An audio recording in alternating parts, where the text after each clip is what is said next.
We begin this week's national interest with a story about George Fernandes, who became an unusual defense minister 20 years ago. Unusual why?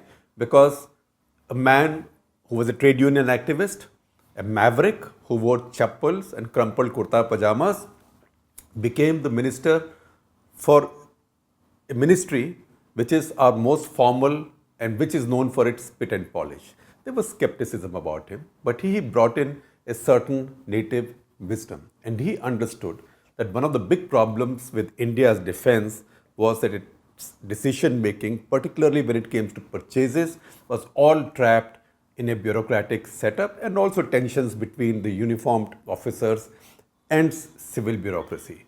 He tried to cut through it, and one of the stories about him, he found out that troops in Siachen were suffering because they were being denied the snow scooters they needed because of bureaucracy.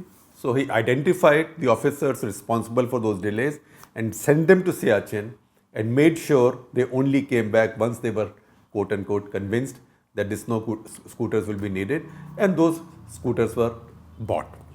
We remember this story today because a new set of revelations has come out now on the Rafale deal, where one civil servant put several objections on the file to the purchase, and among things he said which caught my eye is that for the same amount of money we could have bought a lot more Sukhois from HAL, Hindustan Aeronautics Limited.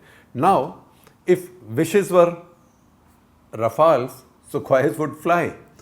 They aren't. Sukhois and Rafale are completely different aircraft. If Sukhois were good enough, you will not go and buy something much more expensive. You're buying Rafale knowing that it's more expensive.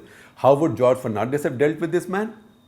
He would have sent him maybe on a short posting to a MiG training unit, MiG-21 training unit, and made him fly in the back seat of a trainer aircraft with a pilot until he figured out the obsolescence of the aircraft the Indian Air Force is flying.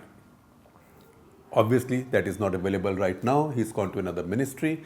But this purchase now looks doomed to remain confined to 2 squadrons. These squadrons will come, but I don't see the Rafale program now reaching its full potential. We also question the other mythologies. The big mythology now is Hindustan Aeronautics Limited. It's the new deity in our pantheon. The fact is, while it's a very respectable company and it has made a lot of aircraft, it has done very little original. It's mostly made licensed copies of aircraft and developed very little indigenous capacity. It doesn't give you self-reliance. We are a country, maybe Justice Markandeya Karju is right, we are a country of idiots. And I'll tell you why. Because we buy armaments from the private sector of every country in the world. Dassault is a private company. But we don't want private sector in our own country to come into defense production. In our own country, we want everything to be done by the public sector without any competition. That is an unsustainable model. We have paid dearly for it and will continue to pay dearly for it. That is the theme of today's national interest. I'll look forward to your responses.